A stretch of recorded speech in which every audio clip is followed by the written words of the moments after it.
Olá pessoal, Competência e Treinamentos traz o curso de detecção de mentiras, para que você seja um exemplo de investigador com base na programação neurolinguística. Objetivos do treinamento: instruir o treinando sobre técnicas da programação neurolinguística aplicadas à descoberta da mentira. Aplicar o planejamento detectivo para trazer a verdade e a integridade corporativa. Trilha do conhecimento. No módulo 1, neuroinvestigação. 2, leitura corporal. 3, leitura facial. 4, incongruências. 5, detecção de mentiras. Vamos iniciar com um fato. O Ministério da Pesca repassa dados inflados à presidência e vira alvo da Procuradoria por sobrepreço em contratos. Mensagens de e-mail detectadas pelos auditores. Então vamos iniciar com o módulo 1, neuroinvestigação. Neuroaprendizagem. Legenda de cores para aumentar a percepção. A gente tem que, quando for a cor verde, representa a pessoa, quem. Quando a cor azul representa um prazo, quando. Cor vermelha, uma circunstância, um destaque. Essa é a paleta de cores que representa o princípio do contraste da PNL. Reflexão. E conhecereis a verdade, e a verdade vos libertará. Está em João 8:32. Vamos iniciar aqui com a matéria Filosofia do Direito. Na esquerda aqui nós temos a regra da percepção neurolinguística, né? As cores e o que representa. Aristóteles, uma pergunta: qual a relação com a mentira? Então Aristóteles vem e diz, né? Essa filosofia do direito é um campo de investigação filosófica que tem por objeto o direito. E os seus objetivos são conhecer e contemplar a verdade, preocupando-se em chegar às causas das coisas por meio da razão, obter decisões mais justas por meio de reflexões e questionamentos, buscando a verdade real e processual. Então vamos falar sobre a verdade. Qual tipo? Você tem a verdade material e ela está ligada com a razão. E você tem a verdade formal, está mais ligada à emoção. Essa verdade material é o que a gente chama de verdade, ok? É a verdade inteira. Ela demanda uma apuração profunda, uma investigação devida. Então você vai buscar mais diligências. E ela é objetiva, ela tem mais verossimilhança com os fatos. A verdade formal é a verdade de mentira, é a meia-verdade, também tida como verdade processual. Ela é uma apuração mais superficial, demanda menos diligências. E ela tem um aspecto mais subjetivo, e menos verossimilhança fática. Ela pode acontecer quando uma testemunha não tem um compromisso com a verdade, tudo bem? Ela não revela a verdade, né, em uma audiência. Por quê? Qual o real interesse? O real interesse é tido como motivos subjacentes ou razões ocultas, que é aquilo que a pessoa ela não expressa na sua fala. Então, que você tem o entrevistado e o entrevistador. Então, vamos colocar um case aqui. Eu quero ir para Natal. O entrevistador fala um porquê. Por que você quer ir para Natal? Porque quer deitar em uma praia ensolarada. O entrevistador: além de deitar em uma praia ensolarada, por que você quer ir para Natal? Porque preciso relaxar. Um outro porquê. O entrevistador: além de relaxar, por que você quer ir para Natal? Porque ando trabalhando demais. Outro porquê. Além de estar trabalhando demais, por que você quer ir para Natal relaxar? Porque meu chefe está jogando toda a responsabilidade em cima de mim. Entrevistador: um outro porquê. Por que você acredita que seu chefe está jogando toda a responsabilidade em cima de você?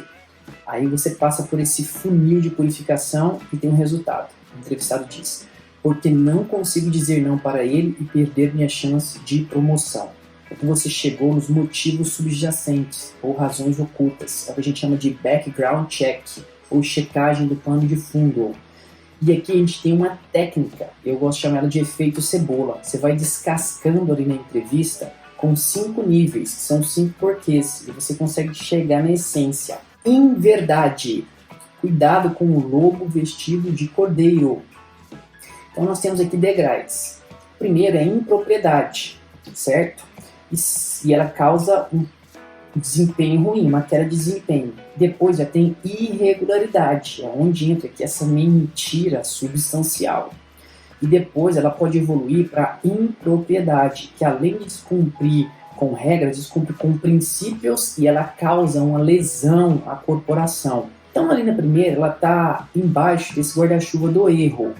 Tudo bem? Quando é um erro formal, é uma impropriedade, uma mera formalidade. Quando é um erro essencial, já é uma irregularidade, é uma mentira de peso. E já nesse outro degrau, ela está cobertada pelo guarda-chuva da fraude, onde nós temos irregularidades que podem se repetir e chegar nessa improbidade, que pode vir a causar prejuízo ou lesão financeira. E isso é evidenciado por uma corrupção. Tudo bem? Lembrando que a corrupção ela vai para um abismo, a tendência dela é cair. Então, nesse sentido, mentira patrimonial. Crescimento patrimonial incompatível. Aqui nós temos um gráfico. 4 períodos, cada coluna representa um período. E aqui a gente tem um ganho, né, de um empregado, um servidor, que é 15. Tudo bem? E desses 15, ele acaba consumindo 10 da sua renda mensal. Seus gastos aí, tudo bem? Entretanto, ele vem e no primeiro período ele expressa um excesso de 2 e depois ele expressa ali no segundo período um excesso de 4 e depois no terceiro período ele expressa um excesso de 6 e depois ele vem um excesso de 8. Ou seja, esse excesso ele é uma incongruência. E nessa doutrina aqui, os 7 hábitos das pessoas altamente eficazes, ele diz que ninguém consegue fingir por muito tempo, ou será descoberto algum dia. Então aqui a gente coloca o velocímetro do risco e sabe que ele tem um estoque de 5, entretanto aqueles excessos ali é o destaque, é o que vai gerar, né, essa percepção aí que pode estar cobertando alguma mentira, nesse caso patrimonial. Linguística. Como diminuir o risco de escuta equivocada? Agora nós já estamos aqui, né, focando na habilidade do entrevistador. Nós temos aqui, o risco ele é dividido em 3 aspectos: causa, evento e consequência. O bem pensar é uma causa que vai chegar no evento bem falar e uma consequência de bem ouvir. São falas congruentes, alinhadas a princípios, valores e com a verdade. Nessa doutrina aqui, ele expressa que a neurolinguística investiga fenômenos estruturados pela relação entre o cérebro e a linguagem. É a relação entre o cognitivo, pensamentos, e a fala comportamental. Inteligência linguística. Existe razão sem emoção? Lembra das 2 verdades? A verdade racional e a verdade emocional? Então, elas se combinam. E temos que saber que na PNL a emoção é a essência de todas as manifestações do corpo, todos os comportamentos.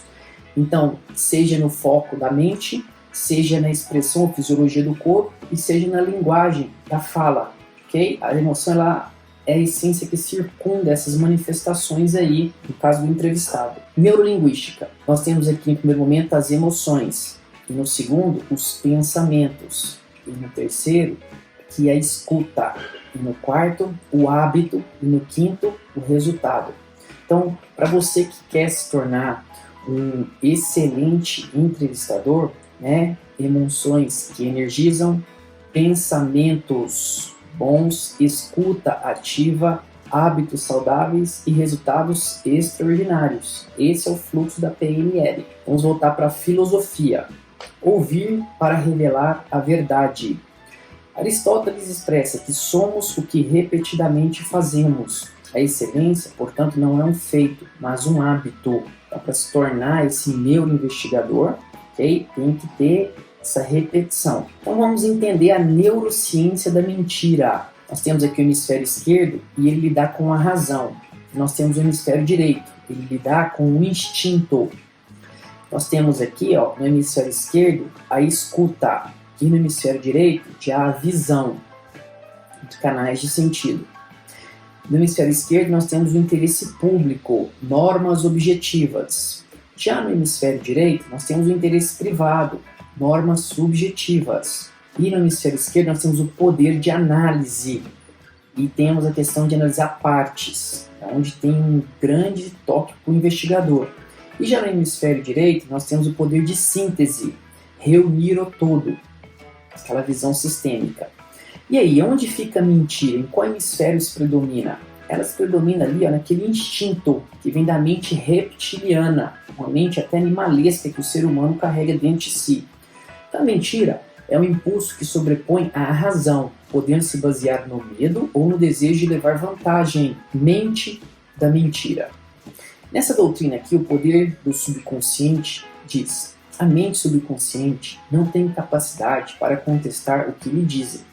Se lhe fornecer uma mentira, ela a aceitará como verdade e trabalhará para tornar correta a desinformação. Crença na mentira. Qual mindset organizacional propicia a mentira? Nessa doutrina aqui, mindset tem essa expressão. Os funcionários nas empresas com mindset fixo dizem: nesta empresa há muita trapaça. Nesta empresa as pessoas frequentemente escondem informações. E nós evidenciamos muito isso no mercado acionário, Essas mentiras aí para inflar o valor das ações e enganar esses investidores. Razão comportamental. Mentira diminui a lucidez ética? Aristóteles diz que a lucidez racional permite agir de modo certo na situação adequada. Isso é o que é a clareza dos pensamentos, traz o que a gente chama de razoabilidade. Decorre da sabedoria prática, expressa pela justa medida. A gente expressa como proporcionalidade. E Aristóteles ele vem no estudo da ética e perfila o ser humano em 3 tipos. O primeiro, o covarde, o segundo, o corajoso e o terceiro, o temerário. O covarde ele tem um medo excessivo de se expor. O corajoso ele já enfrenta o perigo. E o temerário ele se expõe demais. E aqui, nesse outro eixo, ele expressa que o covarde está muito próximo da negligência, ele é negligente. O corajoso já é prudente. E o temerário, ele já é imprudente, imperito. A gente pode dizer que o corajoso é aquele parâmetro do homem mediano, que o direito adota. Triângulo mentiroso. Quais os incentivos da mentira corporativa? Nós temos aqui causas e um triângulo. Uma das dimensões nós temos a pressão, pode ser financeira. No outro nós temos a oportunidade. E no outro nós temos a racionalização. Nessa dimensão da pressão, a pressão ou motivação decorre de problemas financeiros não compartilhados. Então ele está mantendo ali em segredo esse problema financeiro. Oportunidade. Conhecimento das vulnerabilidades de controles e governança para cometer fraude. E racionalização é um processo mental que classifica a fraude como aceitável e justificável, tendo em vista a solução do seu problema não compartilhado. Esse aqui, pessoal, é o triângulo de Kressler. E ele fala das mentiras ou fraudes corporativas. Ele entrevistou, na década de 50 ali, fraudadores, e foi colocando essas variáveis, e disse que a mentira corporativa, ela se expressa nessas 3 variáveis ou dimensões. Lembrando aqui com a relação com o perfil comportamental, nesse aspecto da pressão, ele está muito ali com um baixo influente, aquela pessoa que é mais caladinha. Na oportunidade, já está com o médio analista, a pessoa que entende do fluxo da organização. E já nessa racionalização, já tem ali um médio dominante, que é aquela pessoa que atropela ali os valores, os controles. Neurociência, mente humana como um iceberg. Então nós temos aqui a mente dividida em 2 partes, a mente consciente e a mente subconsciente. Na consciente nós temos ali a razão, a capacidade de julgar e criticar, a memória de curto prazo, tomar decisão. E aqui ela usa, em média, 10% desse poder mental. Já na mente subconsciente, nós temos aqui a sabedoria, emoções e sentimentos, conexão espiritual, fé, intuição, criatividade, hábitos e crenças, memória de longo prazo. E aqui a doutrina expressa que ela adota até 90% desse poder mental. E na prática, como é? Na prática, predominamos ali a escuta superficial e não desenvolvemos essa escuta profunda. Nós deixamos isso mergulhado. E a gente não sabe como adotar esse poder mental e colocado aí nesse sentido auditivo. Então vamos para a inteligência investigativa. Estratégia de aprendizado. Então aqui nós temos aqui, ó, você aprende 5% quando ouve alguém. Você aprende 10% quando vê algo. E você aprende 20% quando ouve e vê. Você tem visão e audição.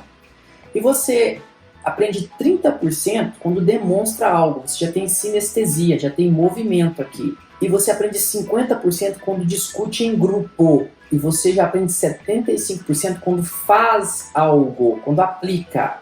E você aprende 90% quando ensina alguém.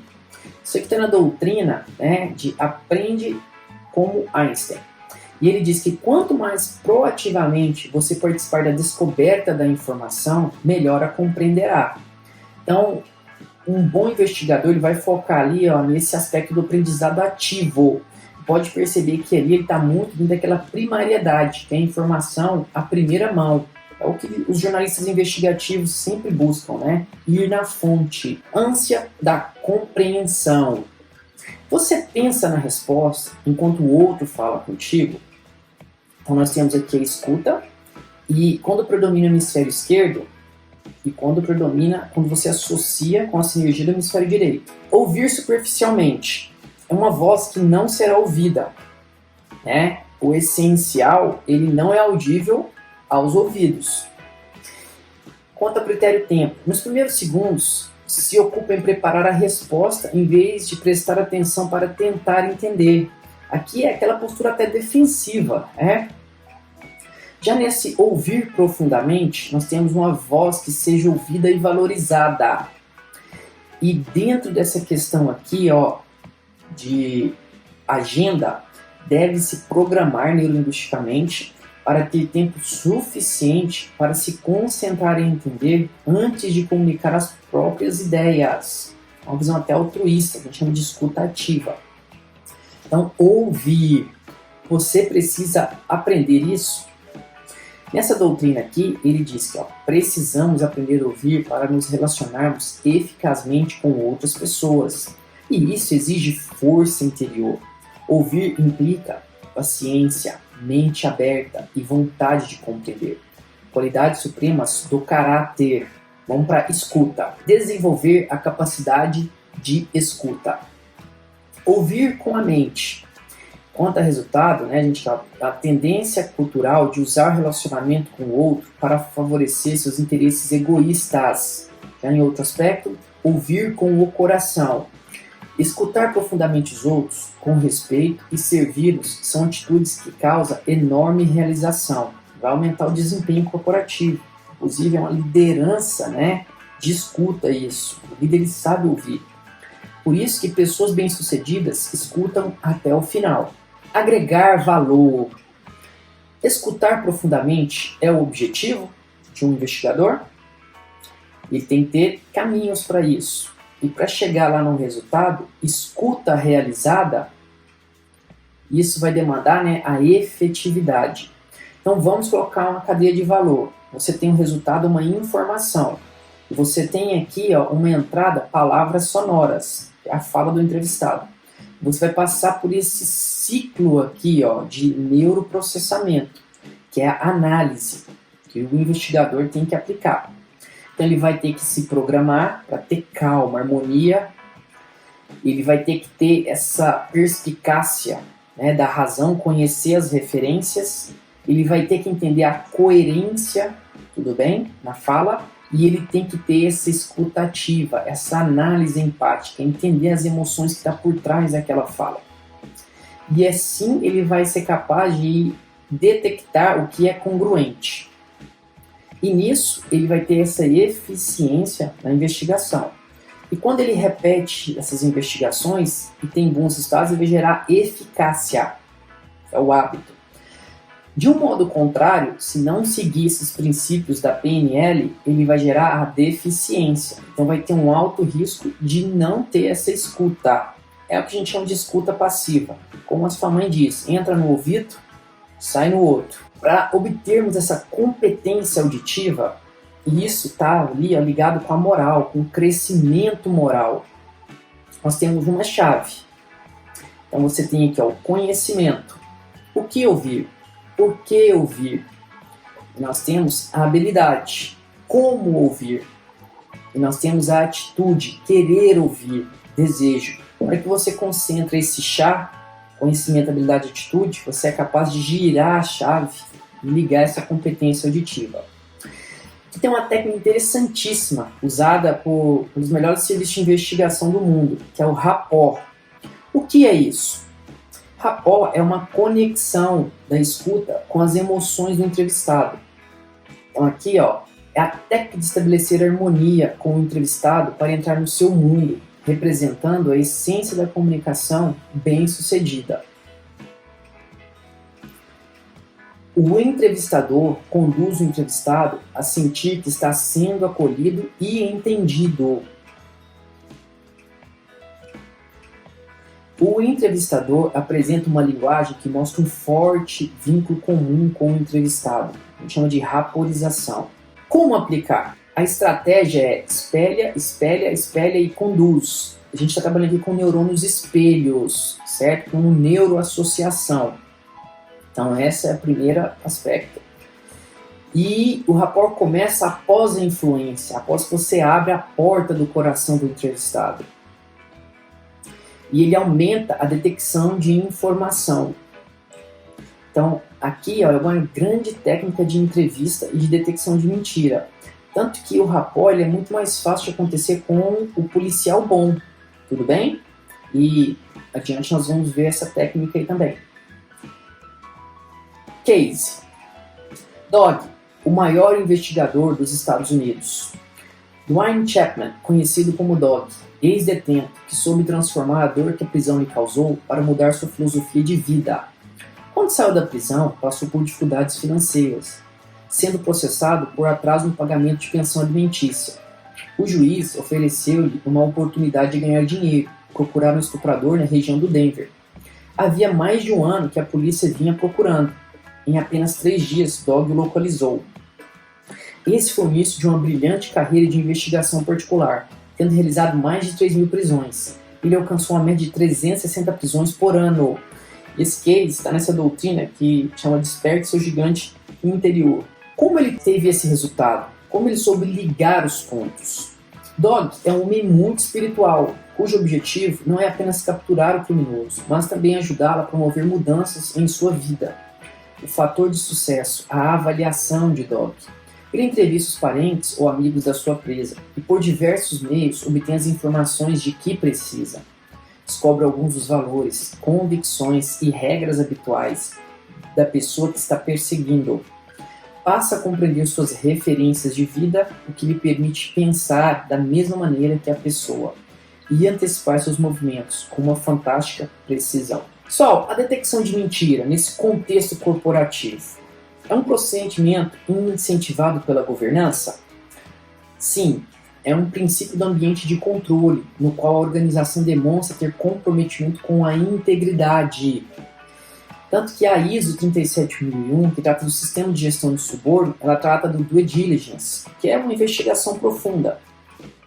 Detecção de mentira. É um procedimento incentivado pela gestão de riscos? Sim. Esse aqui é um infográfico do processo de gestão de riscos. E a detecção apoia a primeira etapa desse processo, que evidencia processos iterativos que uma organização conduz para fornecer, compartilhar ou obter informações e se envolver no diálogo com as partes interessadas. Olha aqui o alerta. A mentira é uma desinformação. Cuidado com a fake news. Então ele é incentivado pela ISO 31000. Detecção de mentira. É um procedimento incentivado pelo COSO 1. Só o COSO 1 ele é um documento que expressa de controles internos integrados. E ele é evidenciado por esse cubo, que tem 5 ambientes de controle. E dentro das atividades de controle ali, ele diz que é o tipo de controle detectivo que coloca em prática a política de integridade. Então, descobrir a mentira é incentivar a verdade. Programa de treinamento, ok? Então, 1, nós temos aqui, entender a governança corporativa. 2, gestão de riscos, esse risco de desinformação. 3, controle interno, tratar esse risco.